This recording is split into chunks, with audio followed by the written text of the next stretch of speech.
Bonjour les amis, Namasté, bienvenue dans cette nouvelle vidéo dans laquelle je vais vous parler des 4 piliers, pas du temple, mais de la santé, de notre propre santé.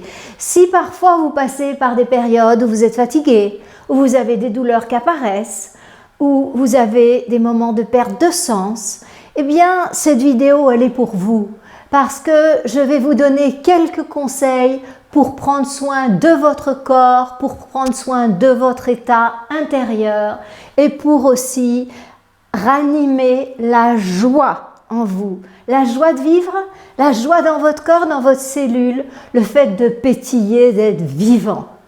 Si vous avez envie de connaître ces lois pour se sentir vivant, eh bien, bienvenue dans cette vidéo. Écoutez, j'ai défini 4 piliers pour la santé. Vous me connaissez, je suis naturopathe, nutritionniste, donc le premier dont je vais vous parler, c'est l'alimentation. Eh bien, comme il y en a 4, je ne vais pas détailler, ce n'est pas une vidéo sur l'alimentation à proprement parler. Simplement, je vais vous faire quelques petits rappels. Il est une chose très importante qui est de se nourrir de certains aliments, d'aliments qui sont riches de vie, qui sont riches d'énergie. Parce que quand on mange un aliment, on ne mange pas seulement ses minéraux, ses vitamines, on mange aussi son énergie. Et je dirais, on mange plus que tout son énergie. Et c'est une des raisons importantes pour éviter la nourriture d'origine animale. Je ne vous dis pas d'arrêter complètement si pour vous c'est un grand plaisir dans la vie, mais en revanche, il est une chose certaine, c'est que les produits d'origine animale sont très acidifiants pour le corps et vous savez que toutes les maladies avec un vilain nom se développent dans un milieu acide. Donc, une des choses vraiment importantes à diminuer dans votre alimentation, ce sont les produits d'origine animale. Je ne vais pas vous refaire une vidéo sur les produits laitiers. Donc, les produits d'origine animale, j'inclus la viande, le poisson, la charcuterie et tout ce qui va avec, même les œufs. Maintenant, je vais m'arrêter un petit peu plus sur les produits laitiers qui sont la cause de tellement d'allergies, mes amis. Si vous souffrez d'allergies, arrêtez 100% les produits laitiers pendant 1 mois et voyez ce qui se passe. Vous serez vraiment surpris. Et le top, ça serait d'aller faire au terme de ce mois une irrigation colonique. Et vous allez voir comme vous allez vous sentir mieux et vous allez voir que vos allergies vont déjà nettement diminuer. Certes, il y a un code derrière l'allergie et il y a une raison intérieure pour avoir cette allergie. Mais je veux dire que déjà le fait de faire l'ajustement alimentaire, vous allez déjà aller beaucoup mieux. Voilà, donc il y a certains aliments qui sont, eux, complètement toxiques. Je pense à l'alcool qui détruit les cellules hépatiques. Je pense au sucre qui dérègle le pancréas. Le pancréas, c'est un organe. C'est une glande. En fait, il a 2 fonctions. Il a une fonction endocrine parce qu'il équilibre le sucre dans le sang à travers les hormones insuline et glucagon. Mais il a aussi une fonction digestive en fait, parce qu'il fabrique les hormones, les enzymes qui vont permettre de digérer les différentes substances. Donc ce pancréas, sa santé est très importante et le sucre lui porte atteinte de manière radicale. Donc il est très important au niveau de la santé du corps physique pour être en énergie, pour se sentir bien. Et il est aussi très important au niveau émotionnel parce que en yoga, eh bien, dans la tradition des Védas, il est défini 7 centres énergétiques majeurs le long de la colonne vertébrale. Le premier centre est à la racine du tronc, il s'appelle racine, Muladhara Chakra. Et le dernier, c'est notre antenne cosmique, il s'appelle en sanskrit Sahasrara Chakra. Et nous avons ce fameux plexus solaire. En médecine, on appelle plexus un endroit ou un regroupement de nerfs. Donc ici, on a le plexus solaire, ici, on a le plexus cardiaque, plexus laryngé, et ainsi de suite. Et en fait, à ces endroits, d'un point de vue énergétique, on retrouve des spirales, en fait, qui nous connectent à un type d'énergie. Et justement, le chakra qui se trouve ici, eh bien, au niveau du plexus solaire, c'est celui qui régit nos émotions. Chaque chakra correspond à une glande endocrine ou une paire de glandes endocrines. Ce chakra-là, Muladhara chakra, correspond à notre pancréas.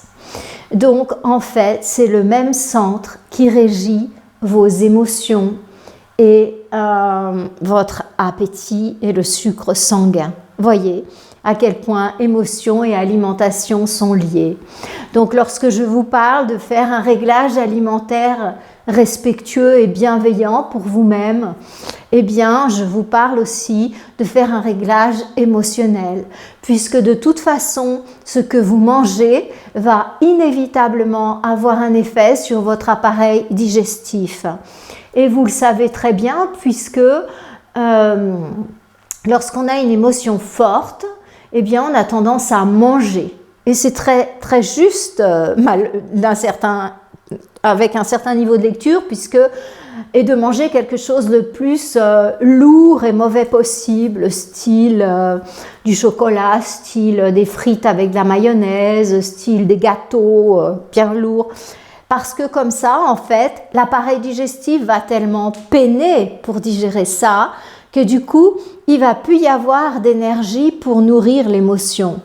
Donc, en fait, inconsciemment, on le fait parce que comme ça, on sait que l'émotion, elle va s'apaiser. Mais en fait, c'est un pis-aller parce que ça reviendra encore plus fort et ça va encore plus dérégler le terrain émotionnel. Et les différents stimuli extérieurs, on les recevra encore plus fort. Donc, c'est une très, très mauvaise idée. C'est un affaiblissement. Donc, le sucre, c'est un grand ennemi de l'équilibre émotionnel. Retenez bien ça. Les produits d'origine animale sont de vrais ennemis de l'ensemble du corps puisqu'ils acidifient le sang et ça va partout. En plus, il y a beaucoup de toxines. En plus, ils demandent beaucoup au foie et aux reins de faire des efforts. Et ce sont des organes assez coûteux, surtout le foie. Il demande beaucoup d'énergie. Donc, après un repas, en absorbant pas mal de produits d'origine animale, ne vous étonnez pas si vous êtes fatigué. J'inclus les produits laitiers dedans. Les produits laitiers, je viens de vous le dire, ils sont directement en relation avec tout ce qui est allergie. Voilà. Donc, il y a des aliments qui sont vraiment violents pour le corps. Tout ce qui est très gras, très cuit, ça n'apporte rien, c'est mort, ça apporte rien. Alors en prendre une fois de temps en temps parce que vous faites la fête, vous êtes avec des amis et puis vous kiffez vraiment sur votre cornet de frites avec votre mayonnaise, oui, pourquoi pas, ou sur votre entrecôte aux morilles, oui, pourquoi pas, mais si c'est tous les jours, les amis, je peux vous dire que vous allez avoir des douleurs articulaires importantes, ça c'est sûr. C'est réglé sur facture parce que ça va vous donner de l'acidité dans le corps et ça va vous ronger les articulations. Si vous voulez cette acidité, c'est pas du tout bienveillant pour les articulations. C'est même plutôt l'inverse, voyez. Donc, ces aliments sont carrément à éviter, je dirais. Hein. Et puis, dans une gamme beaucoup moins intense, il y a quand même le gluten glue. C'est de la colle. Donc, le gluten a tendance à nous coller, à nous scotcher les intestins et c'est pas très réussi au niveau de l'assimilation des aliments. Donc, ça peut apporter pas mal de fatigue, ces aliments. Ces aliments contiennent du gluten. Certains sont intolérants, d'autres sont carrément allergiques et réagissent, cœliaques et autres. Donc, dans tous les cas, je dirais, il est bien de diminuer le gluten. Dans quoi trouve-t-on du gluten? Bzo, B-S-O, bzo, blé, seigle, orge. Bzo, blé, seigle, orge, et vous pouvez rajouter H, houblon. Bzo. Voilà.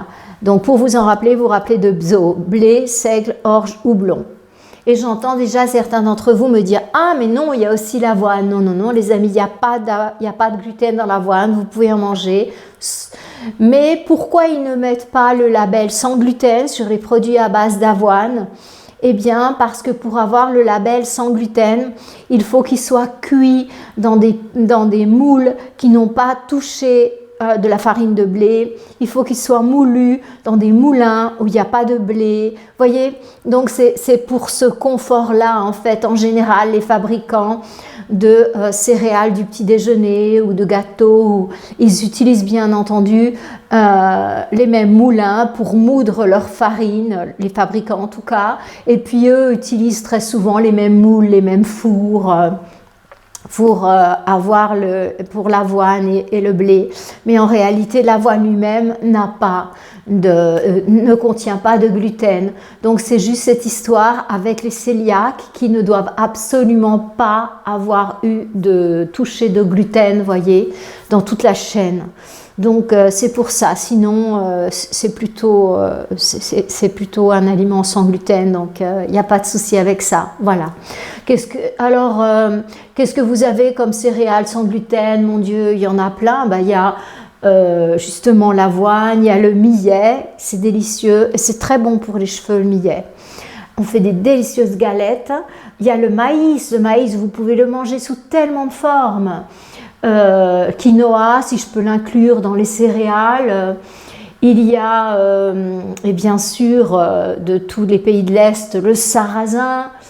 Enfin, voyez, vous n'êtes pas limité au niveau des céréales. Si vous voulez vraiment manger du pain, prenez plutôt du petit épeautre, si vous n'êtes pas intolérant au gluten, parce que le petit épeautre, eh bien, il contient beaucoup moins de gluten, on dit, suivant les provenances, 3 à 5%, donc c'est moindre.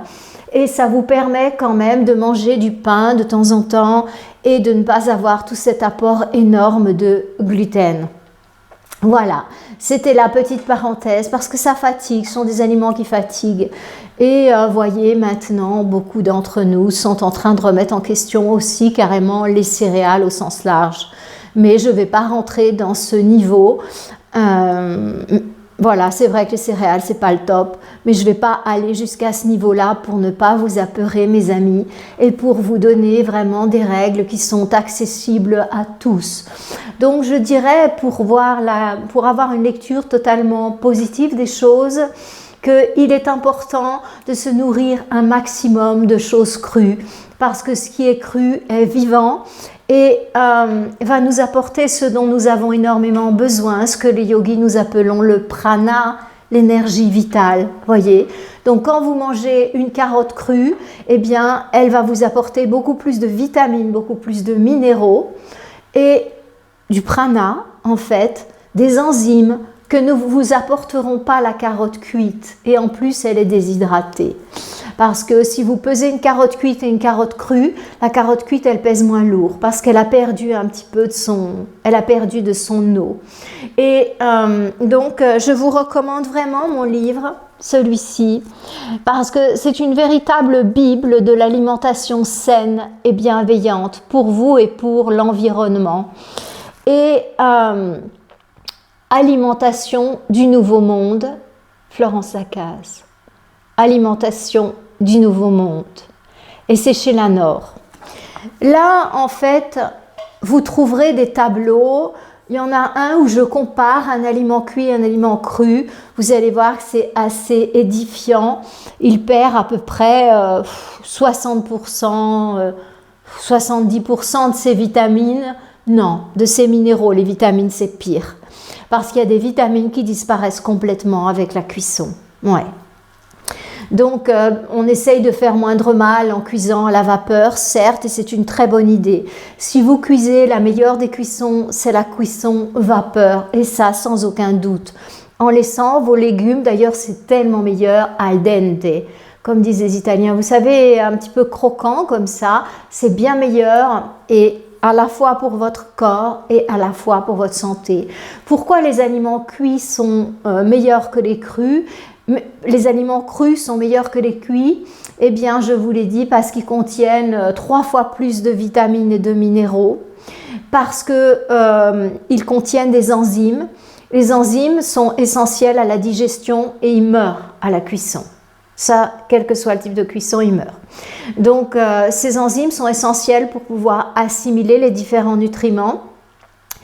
Et donc, du coup, comme il n'y en a plus, eh bien, c'est votre propre corps qui doit puiser sur ses réserves, qui doit en fabriquer. Donc, c'est plus fatigant de manger quelque chose de cuit parce que ça va nous demander plus d'efforts.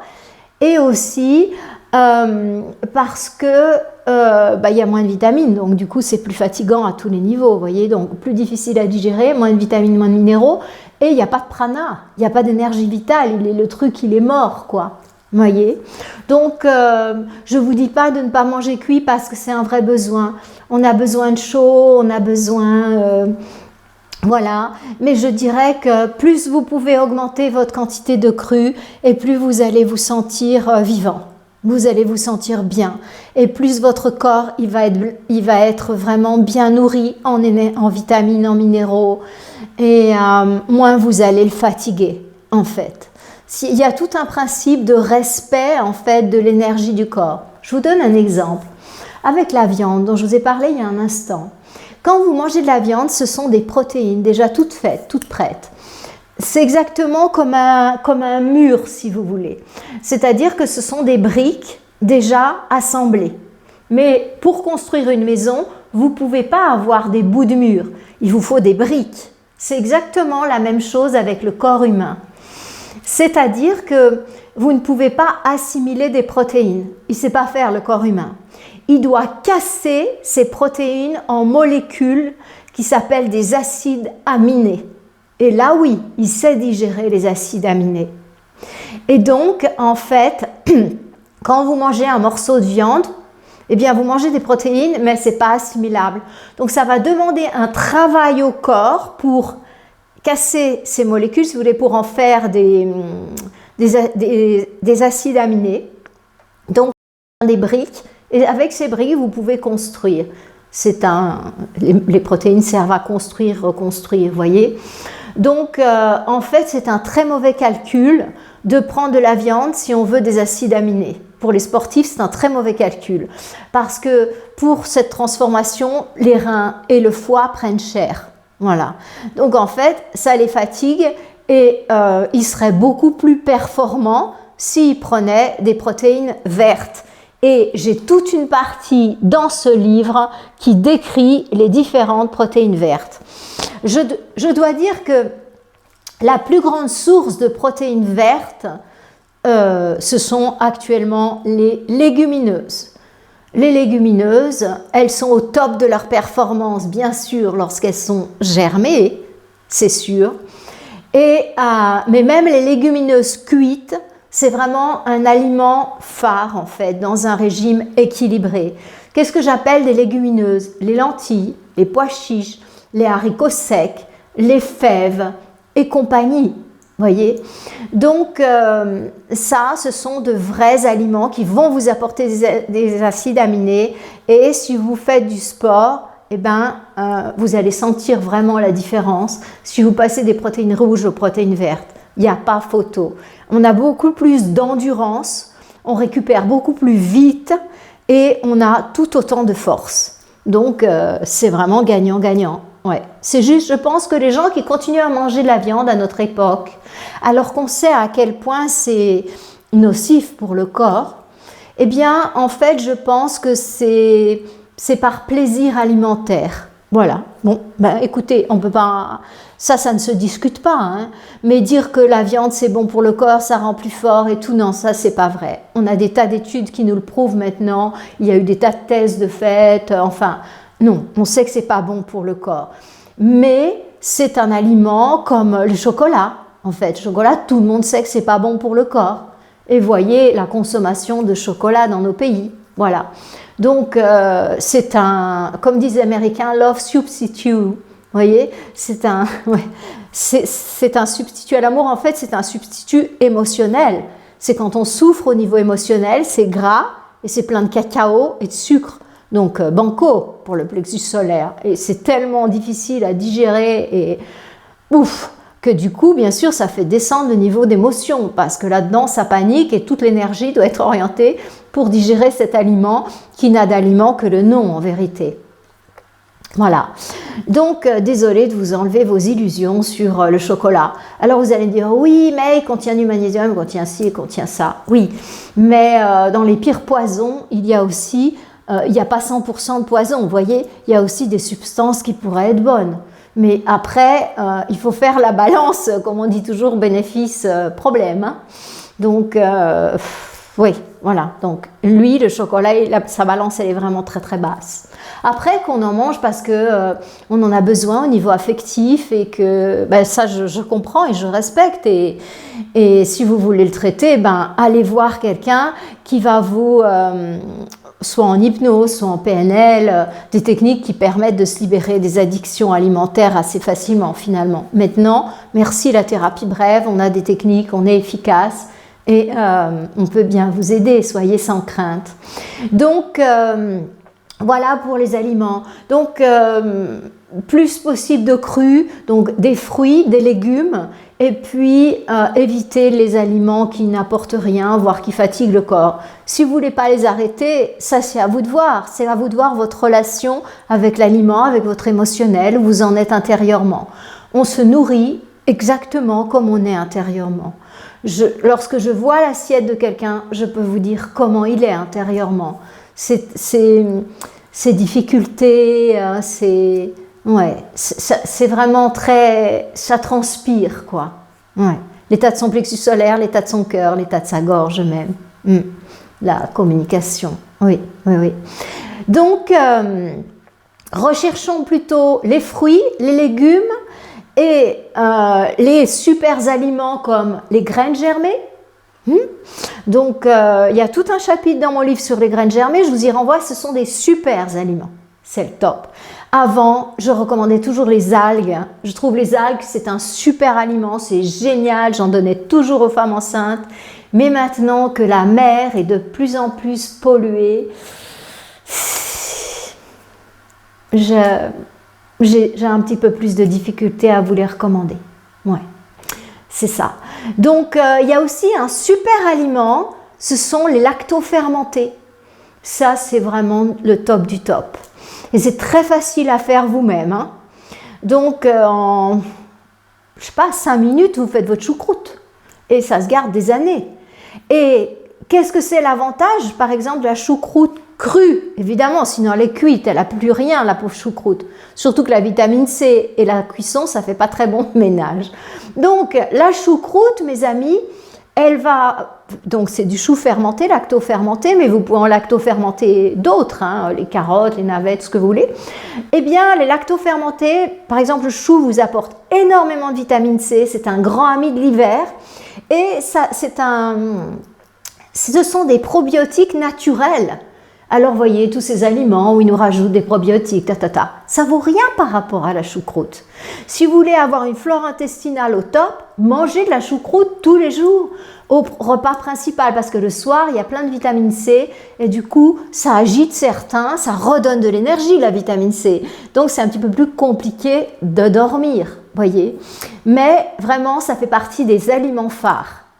Avec les graines germées, les lacto-fermentés, les légumes et les fruits crus, c'est le top en fait. Et pour vous donner une structure, vous pouvez manger cuit vos légumineuses. Et là, vous avez une bonne assiette et vous allez vraiment avoir de l'énergie. Vous n'allez pas avoir la fatigue comme ça, vous savez, après le repas, fini, terminé, je ne peux plus rien faire. Non, c'est le contraire. Votre repas va vous donner de l'énergie et ce sera un bon signe. Voilà. Donc, si vous voulez manger des légumes cuits, eh bien, faites-les plutôt à la vapeur. Remplacez le beurre sur vos légumes par un petit filet d'huile d'olive, un petit filet d'huile de noix, des huiles que vous aimez bien, qui sont savoureuses, huile de tournesol, huile de noisette, voilà. Commencez toujours un repas par un aliment cru. Parce que quand le corps humain n'est pas fait pour manger cuit, n'est-ce pas? On est arrivé sur Terre avant le feu. Donc, si l'être humain était fait pour manger cuit, notre race n'aurait pas subsisté, de toute évidence. Donc, évidemment, on est fait pour manger cru. Donc, en fait, quand on absorbe quelque chose de cuit, eh bien, il y a une alarme qui se met en route dans le corps. Et c'est comme si on absorbait un poison. Et du coup, les globules blancs se dirigent dans les intestins pour défendre. Voilà. Donc, en fait, quand vous mangez du cru, quand vous commencez, et puis il y a d'autres mécanismes qui se mettent en route quand on absorbe du cuit comme ça, mais je ne vais pas tout vous détailler ici dans cette vidéo. Je suis sûre qu'il y a des collègues qui en parlent dans d'autres vidéos. Il y a tout sur YouTube, mes amis. Donc, en fait, qu'est-ce qui se passe? En plus, comme c'est cuit, il n'y a plus d'enzymes, donc il va falloir en puiser dans le corps.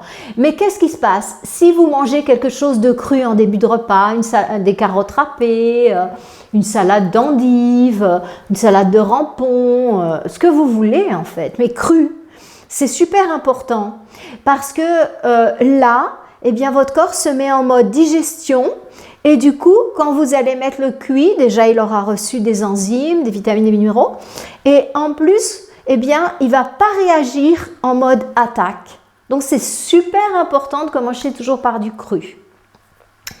Et commencer sa journée par du cru est aussi très important. Si vous voulez vous plomber le matin, prenez ces céréales du petit déjeuner. Si vous voulez vous être super plombé, prenez du lait dans vos céréales, du lait de vache et prenez un café au lait. Alors là, je vous garantis qu'à 10 heures, vous avez faim, vous n'êtes pas bien, et puis vous partez de la maison, vous êtes un peu lourdeau, pas très les yeux, vous voyez, pas très clair. Vous voyez, vous n'êtes pas dans un état de clarté, vous êtes un peu fatigué, peut-être ça, vous y allez à reculons au boulot, vous voyez, c'est tout ça que ça amène. Hein. Et en revanche, je vous propose, le corps, qu'est-ce qu'il a fait pendant 8 heures? Il n'a pas bougé, il n'a pas mangé, il n'a pas bu. Donc, il a besoin de quoi? Il a besoin d'être hydraté. C'est pas évident, ça. Il a besoin d'être hydraté et puis il a besoin de vitamines et puis de minéraux. Vous voyez, il a besoin d'être vivant, de retrouver de la vie et surtout pas d'être chargé parce que l'appareil digestif, durant la nuit, fait un gros travail de nettoyage et tout ça. Donc, le matin, c'est important de le laisser continuer à faire son travail et reprendre la nourriture en douceur. Donc, ce que je conseille le matin à jeun, donc après avoir bu une bonne tisane pour drainer les voies biliaires, suivant à quelle heure vous vous levez, ben vous pouvez boire de l'eau, hein, vous avez le temps, avant le petit-déj. Et quand vous arrivez au moment du petit-déj, ce que je vous conseille, c'est un jus d'agrumes frais, style pamplemousse, citron, orange. Voilà. Et donc, l'orange, pas tout le monde la supporte parce que elle peut être un peu lourde pour le foie. Bon. Et le pamplemousse, alors ça, tout le monde le supporte, à part quelques allergies. Enfin, ce ne sont pas des allergies, ce sont certains produits chimiques, des médicaments, qui déconseillent de prendre du pamplemousse avec certains médicaments. Donc, oui, c'est rare. Je crois que ce sont les bêta-bloquants ou ce type de médicaments pour le cœur. Donc, regardez ça. Et le citron, alors le citron, on pourrait en écrire des pages. C'est un puissant anti-cancer, c'est un alcalinisant, le citron, c'est un top en médecine naturelle. Donc, si vous faites le matin comme ça, un petit jus, orange, pamplemousse, citron, c'est pas mal du tout. Ça va vous réhydrater, ça va vous ramener des vitamines, ça va vous ramener du prana, ça va vous ramener de la vie. Et c'est encore plus vrai si tout ça, c'est bio, bien évidemment. Et après votre petit jus de fruits, eh bien, moi, ce que je conseille, c'est de prendre des fruits frais, éventuellement des fruits secs, éventuellement des petites noix. Mais surtout pas ces céréales. Les céréales, c'est sec, c'est déshydraté, c'est cuit, c'est pas du tout vivant. Ça apporte pas grand-chose. Si vous avez besoin de quelque chose qui vous remplit le matin, d'un peu pâteux, eh bien, faites des graines de chia. Vous les laissez tremper toute la nuit, soit dans de l'eau, soit dans du jus de fruits, soit dans un lait végétal, lait de coco, parce que les autres laits contiennent de l'acide phytique. Hein. Donc, le meilleur lait végétal, c'est le lait coco pour pas avoir à manger l'acide phytique. Dans toutes les graines qui sont en sommeil, il y a de l'acide phytique. C'est un antinutriment. Il va vous bouffer vos minéraux. Donc, si vous mangez des petites noix le matin, faites-les tremper. faites-les tremper le soir. Parce que comme ça va les réhydrater et ça va permettre de libérer l'acide phytique et de réactiver les enzymes. Donc, il va se passer tout un mécanisme. Je me rends compte en vous expliquant tout ça que je pourrais faire une vidéo entière sur l'alimentation. Il y a tellement à dire. Je vais essayer de vous dire vraiment en synthèse. Donc, c'est pour ça que je ne vous explique pas le mécanisme de l'acide phytique et vous pouvez le trouver dans d'autres vidéos. Mais sachez seulement que vos petites graines du matin, c'est bien de prendre 7-10 amandes le matin, crues, parce que ça va vous donner votre calcium pour la journée. C'est des petits exemples. C'est bien de prendre 4 abricots, voire secs quand c'est plus la saison, le matin. Ils auront été trempés, pas pour l'acide phytique, mais pour les réhydrater. Vous pouvez boire l'eau des abricots secs. Ce sont les graines qui contiennent tout ce que vous planteriez dans vos jardins et qui grandirait. Voyez, donc les abricots secs, c'est cuit, c'est mort. Hein. Ça serait le noyau qu'il faudrait planter. Donc, en revanche, tous les autres, faut les faire tremper. Ce qui est amandes, noix, noisettes. Et là, il faut la jeter l'eau et il faut les rincer parce que vous libérez l'acide phytique. Vous allez voir en plus la peau des amandes, elle s'enlève toute seule. Donc, vous avez un bon petit déjeuner très très sain. Il y aura même la peau s'en va. Donc, en fait, vous mangez les fruits de saison, un petit jus de fruits, vos amandes ou vos noix ou vos noisettes. Les noix de cajou, j'aime pas trop parce que c'est un peu c'est du non-respect de l'humain, en fait, les noix de cajou. Parce que, enfin, je connais bien l'Inde, et en Inde, en fait, les dames le font à la main. Il n'y a pas vraiment de machine pour enlever la noix qui est autour de la noix de cajou. Et il y a un acide très violent dans cette noix, entre cette coque et la noix de cajou. C'est très violent. Moi, une fois, j'ai croqué dedans parce que je ne comprenais pas la langue et c'était écrit sur le paquet et je me suis toute brûlée là. Donc, je sais personnellement que c'est un acide violent. Et en fait, les pauvres dames, elles ouvrent ça à la main. Donc, elles ont des espèces de gants, je ne sais pas. Mais en tout cas, elles ne peuvent pas le faire parce que c'est tellement petit et délicat. Elles ont les doigts tout brûlés. Des fois, elles ont des brûlures ici et tout. J'ai vu ça en Inde, c'est atroce. Donc, moi, les noix de cajou, pas trop. Par respect pour l'humain, voyez. Donc, les noix de pécan, tout ça, il n'y a aucun problème. Ça ne se passe pas du tout pareil. Noix du Brésil et compagnie, tout va bien. Voilà. Ne mangez pas trop d'oléagineux. Jamais plus d'une petite poignée par jour. C'est beaucoup trop. C'est un des problèmes souvent des crudivores. Ils ont des problèmes de foie importants parce qu'ils mangent plein oléagineux, parce que quand on devient crudivore, en fait, cet effet de croquant, eh ben, on l'a plus, de craquant. Croquant, oui, mais craquant, non. Comme dans les trucs cuits, vous voyez, les biscottes, on l'a plus. Et c'est quelque chose qui manque. Ça, je peux vous le dire parce que j'ai été crudivore pendant 2 ans et demi. Donc, crudivégane, donc je sais de quoi je parle. Et c'est vraiment un truc, faut faire très attention, pas manger surtout pas trop d'oléagineux. C'est pas une nourriture, c'est un complément, les oléagineux. C'est un concentré, si vous voulez. Voilà, bon, écoutez, petit déjeuner cru, ça c'est important. Le repas du midi, commencez toujours par un plat cru, des légumes, légumineuses, donc, et puis si vous mangez encore des céréales, un petit peu de céréales. Mais je ne vais pas vous détailler plus parce que sinon, je vais passer toute la vidéo à parler d'alimentation et j'ai plein d'autres choses à vous dire pour avoir une santé vraiment au top. Donc, voilà pour l'alimentation et il est aussi important qu'elle soit variée et bio. Voilà, c'est important. Vous allez me dire, ah oui, mais le bio maintenant? Non, ça, je ne peux pas l'entendre parce que je vis à la campagne. Et je sais très bien la différence entre un aliment traité et un aliment bio. Si vous saviez ce qu'ils font subir aux aliments qui ne sont pas bio, ils les trempent dans des bains, ils les mettent dans des chambres à gaz, c'est hallucinant. Donc certes, ce qui pousse dans nos jardins, eh ben, bien sûr que la nappe phréatique, peut-être qu'elle n'est pas au top, peut-être que le vent a apporté un peu de poison d'un voisin qui arrose. Mais je vous dis que c'est vraiment rien. Moi, je préfère manger 5% de poison que 100%. Vous voyez ce que je veux dire? Donc, oui, je vous entends, c'est pas possible totalement bio. Oui, mais si vous voyez ce qu'ils mettent, là, je vous parle depuis l'Espagne, c'est le grenier de l'Europe. Donc, je vous assure que je sais ce que je dis. Hein. Et ils y vont vraiment fort. Ils y vont fort. Hein. Ouais, ouais, ouais. Bon, enfin, je ne vais pas vous détailler ça. Je pense que d'autres sont spécialisés là-dedans et ils pourront vous expliquer bien la différence entre le bio et le non bio et que ce n'est pas du tout une blague. Maintenant, on a parlé d'alimentation, voyez-vous, mais il est important aussi d'avoir une eau de qualité. Hein. Donc, notre corps est constitué essentiellement d'eau. Donc, l'eau du robinet, oubliez. C'est sûr que l'eau du robinet, vous n'allez pas attraper la peste ou le choléra avec, je suis d'accord, elle est ce qu'on appelle potable. Potable, ça veut dire je ne vais pas attraper la peste, le choléra ou une maladie comme ça, un terrible virus dans mon eau du robinet parce qu'elle est désinfectée et tout ça. Ok, d'accord, ça j'en conviens.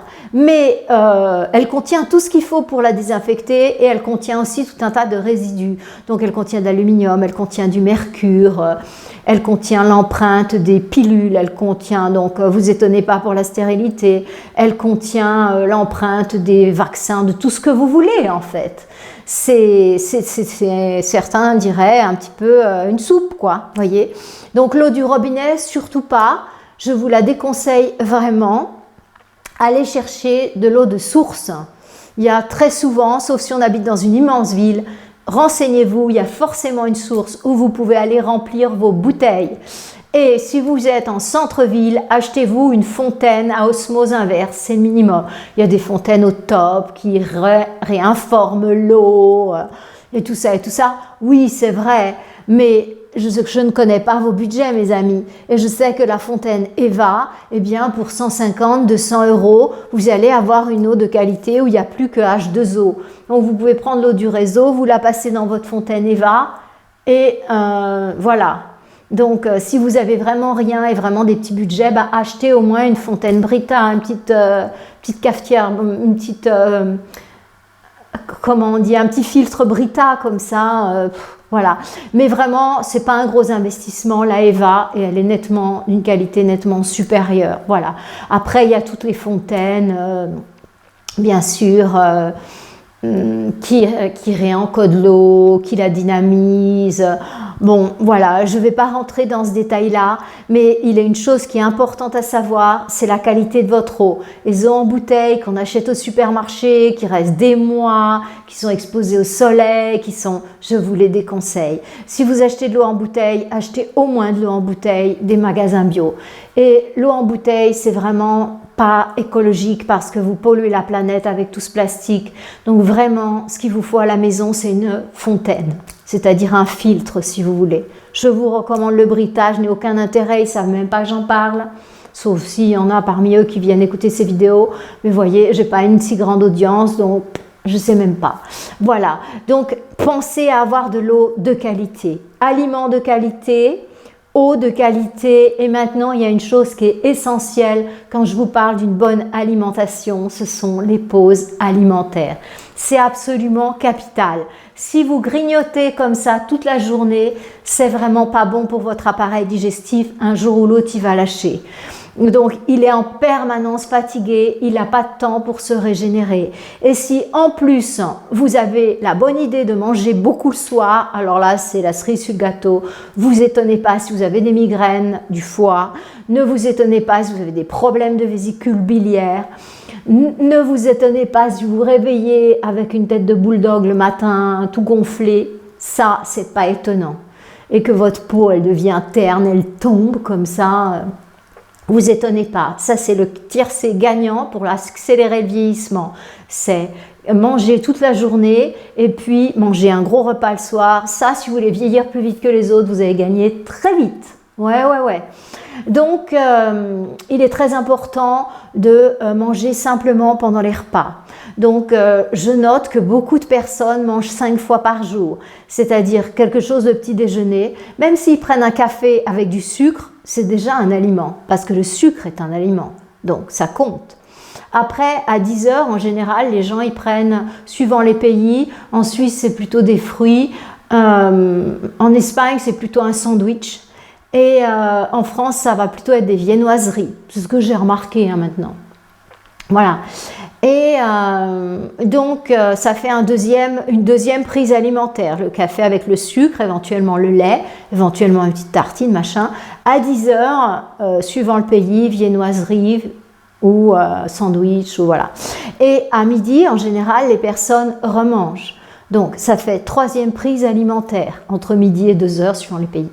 Après, bien sûr, vu ce qu'il y avait dans le repas de midi, très souvent, les gens ont faim vers 4-5 heures. Donc, qu'est-ce qu'ils font à 4-5 heures? À nouveau une prise alimentaire, soit un petit gâteau, soit à nouveau des viennoiseries, soit un sandwich, des donuts, enfin, il y a toute une gamme, hein, vous savez mieux que moi. Et qu'est-ce qui se passe? Le soir, à nouveau, je rentre à la maison, alors c'est le repas familial, c'est le repas où j'ai du temps, où je me pose, c'est le repas où je m'honore, et du coup, vas-y, Totor, que je me fasse un repas bien lourd.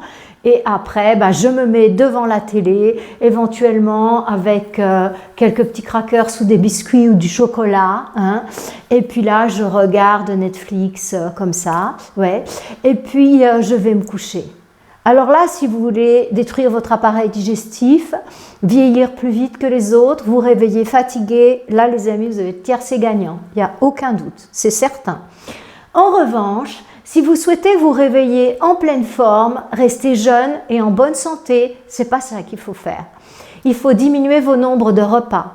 Donc déjà, si vous en prenez 5, prenez-en plus que 3.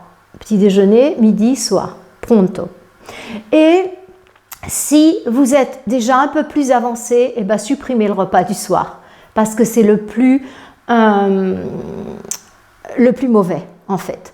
Parce que la nuit, le système rentre en état de calme et il va y avoir tout un travail de régénération des tissus, des organes. Voilà. Donc, en fait, sachez que la digestion d'un repas, en moyenne, ça prend pratiquement 8 heures.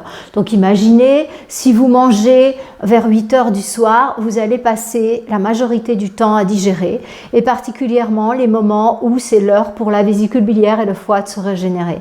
Donc, le matin, vous allez vous réveiller fatigué, ça c'est clair et net. Et c'est obligatoire, parce que il n'y a pas les ressources pour digérer et pour régénérer les organes en même temps. Donc, ils ne se seront pas régénérés. Pratiquement chez tous les patients que j'ai rencontrés qui se sont fait enlever la vésicule biliaire, ce sont tous des gens qui mangent le soir, pas mal, qui font leur repas principal le soir et qui vont se coucher tard. Donc, la vésicule biliaire ne peut pas se régénérer dans la mesure où elle se régénère entre 11h et 1h du matin, GMT. Donc, voyez, c'est enfin heure du soleil, si vous voulez. Donc, pour ces gens-là, elle ne se régénère jamais. Et un beau jour, c'est le problème à la vésicule biliaire. Donc, à vous de voir quel type de vie vous avez envie de mener. Ça, c'est tout à fait chacun qui voit ses règles. Moi, ici, dans cette vidéo, je vous partage ce qui serait positif de faire si vraiment vous voulez rester en bonne santé. Alors, maintenant, il ne suffit pas de bien nourrir le corps, de donner des bonnes choses, il faut aussi ce corps en prendre soin. C'est-à-dire que quand je dis en prendre soin, eh bien, je parle de faire de l'exercice, je parle de s'occuper du corps, vous voyez, comme vous prendriez soin de votre cheval, de votre monture, eh bien, vous prenez soin de votre ami, là, pour toute cette vie, pour toute cette incarnation, vous êtes avec lui. On ne vous en donnera pas un nouveau. Donc, vous vous rendez compte à quel point il est important de bien s'en occuper. Vous n'en aurez pas un nouveau. Donc, une chose est importante, c'est chaque jour de faire un petit peu d'exercice. Alors, parfois, c'est curieux quand même. On pensait qu'avec la robotisation et tout ça, on aurait plus de temps pour nous. En tout cas, c'est comme ça qu'on nous le vendait. Je ne sais pas vous, mais moi, j'ai jamais eu aussi peu de temps. Pourtant, j'ai une machine à laver le linge. Pourtant, j'ai une machine pour découper mes légumes. Pourtant, j'ai mon ordinateur. J'ai jamais eu aussi peu de temps de toute ma vie. Voilà. Donc, en fait, dans ces plannings un peu comme ça, prévoyez quand même 1 heure par jour pour aller faire de l'exercice. Ça peut être descendre du bus plus tôt, ça peut être aller en vélo au boulot, ça peut être aller à pied, ça peut être passer le dimanche à marcher en montagne, à marcher dans un bois, à marcher au bord de la mer. Mais en tout cas, il faut quand même que vous ayez une moyenne d'1 heure d'exercice physique par jour. Ça, c'est vraiment important. Donc, en fait, l'autre chose qui est importante, c'est le contact avec la nature, avec l'air extérieur. Parce que justement, à l'extérieur, il y a du prana, il y a d'énergie vitale. Et ça nous nourrit autant que nos aliments. Donc, on a vraiment besoin de ce prana. Ne négligez pas chaque jour d'aller à l'extérieur, d'aller respirer. Une autre chose qui est positive, je vous ai dit que notre corps était fait majoritairement d'eau. Donc, il est très important pour votre corps d'avoir le contact avec l'eau. C'est bien si vous pouvez aller nager 1 fois par semaine, piscine, lac, mer, ce que vous pouvez. Parce que, en fait, notre émotionnel est basé sur l'élément eau. Et le fait d'aller nager, ça va vraiment au niveau émotionnel vous équilibrer. Et l'équilibre émotionnel fait partie totalement des 4 piliers de la santé. Je vous en parle ensuite, c'est le 3e. Donc en fait, cette eau va à la fois stimuler vos eaux intérieures, votre détox, et à la fois vous libérer de tensions émotionnelles. Donc c'est vraiment important. L'eau froide, si vous pouvez, c'est un des tops de la santé. J'ai fait une vidéo exprès sur l'eau froide, je vais pas refaire la roue. Donc en fait, réinventer la roue, elle est sur ma vidéo, elle est sur ma chaîne, elle est récente, elle a à peu près 1 mois. Regardez absolument la vidéo sur l'eau froide, ça fait partie des piliers fondamentaux. Donc je le mets dans le 2e pilier, l'entretien du corps. Voilà, donc dans cet entretien du corps, eh bien vous pouvez, l'exercice, le contact avec l'extérieur, eh bien vous pouvez aussi rajouter des pratiques comme le sauna. Ça permet de libérer les toxines, ça permet de détendre, ça permet d'équilibrer au niveau émotionnel et faire un sauna par semaine, c'est vraiment extraordinaire. Donc il y a une autre activité, je plaide pour ma chapelle, donc c'est le yoga. Le yoga va vous permettre de garder la flexibilité de vos articulations, va permettre dans ce moment de grands changements vibratoires de faire circuler les énergies dans le corps et va beaucoup vous apaiser intérieurement. La pratique d'1 heure de yoga par semaine, c'est vraiment un minimum et c'est vraiment extrêmement important. Voyez. Donc tout ça, ça fait partie de l'entretien de votre corps. Mais il n'y a pas que ça. Et même si vous avez fait tout ça bien, vous avez beaucoup fait. Et en fait, il faut passer au verbe être. C'est-à-dire qu'il y a un moment où il est important d'arrêter de faire et d'être pour être. Et c'est-à-dire qu'il est important d'avoir pour vous des phases de repos où vous vous arrêtez de faire. Même si c'est faire de l'exercice, même si c'est faire du yoga, même si c'est faire de la marche, il y a un moment où, écoutez-moi bien, il est important de s'arrêter. Le repos, ça fait partie de ces piliers. Donc, ça fait partie du 2e pilier, prendre soin de son corps, l'entretien de son corps. Arrête-toi, repose-toi. OK ? Et on le sait en matière d'entraînement, on arrête toujours un jour l'entraînement, on appelle ça la surcompensation et on sait que en fait le corps va repartir sur un niveau plus élevé. Ça fait partie de la progression dans l'entraînement. Si on s'entraîne tous les jours, on sait que le corps arrive à saturation et il ne peut plus progresser. Donc le repos, c'est une réalité non seulement intérieure, mais c'est une réalité aussi physiologique. Le troisième pilier d'une bonne santé, c'est d'être en paix. C'est d'acquérir la paix intérieure. Si vous avez fait tout ce que je vous viens de vous dire, mais que vous êtes dévoré par vos émotions, par la peur, par la jalousie, par la colère, en fait, intérieurement, vous vous détruisez. Parce que ces vibrations sont des vibrations perverses qui vont attaquer vos différents organes. La médecine chinoise nous dit la colère pour le foie et ainsi de suite. Donc, c'est vraiment important de prendre soin de votre état intérieur. Il y a plusieurs possibilités. Soit vous allez de temps en temps faire des stages de développement personnel pour vous équilibrer, pour résoudre ce que vous pensez, ce que vous sentez qui pique un peu en vous. Vous pouvez aussi pratiquer le yoga, ça permet beaucoup d'apaiser, comme je vous le disais il y a un instant. Vous pouvez aussi débuter la méditation. Ça va vous permettre de vous calmer intérieurement et que ces venins émotionnels, la peur, la colère, la jalousie et autres, ne vous dévorent pas. Voyez, c'est tellement important. Je ne le détaille pas plus que ça, mais ne prenez pas en compte le temps que j'ai donné à chaque pilier. Ce troisième pilier, il est aussi important que les deux autres, je dirais même plus. Parce que si votre état intérieur est un état permanent de colère, de jalousie, d'agressivité, de besoin de revanche, de peur, vous vous empoisonnez votre corps. Vous empoisonnez votre corps. Hein? Et si vous n'en êtes pas convaincu, lisez Joe Dispenza, il a fait des études là-dessus et il montre à quel point nos états émotionnels agissent sur nos hormones et sur notre état intérieur. Voyez. Donc, l'équilibre émotionnel, une bonne alimentation, prendre soin de son propre corps et puis l'équilibre émotionnel, la paix intérieure, c'est le troisième pilier. Il est fondamental. Et le quatrième pilier, eh bien, c'est fêter. Le quatrième pilier, c'est célébrer, en fait. C'est mettre de la joie dans sa vie. Mettre des moments où vous allez chanter, où vous allez danser, où vous allez jouer, où vous allez vous réunir avec vos amis pour être heureux. C'est super, super, super important. Où vous allez raconter des blagues ou laisser de la place à la joie dans votre vie. C'est un des 4 piliers pour moi de la santé, c'est cultiver la joie. Voyez, dans tous les niveaux.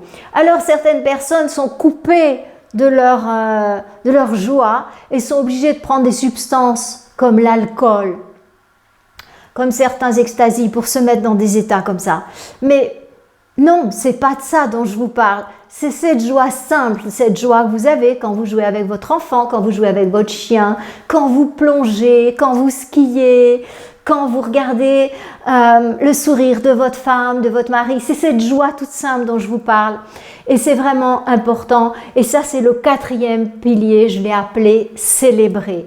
Célébrer la vie, célébrer l'autre, célébrez vous-même, honorez-vous, faites-vous des trucs qui vous font plaisir en fait.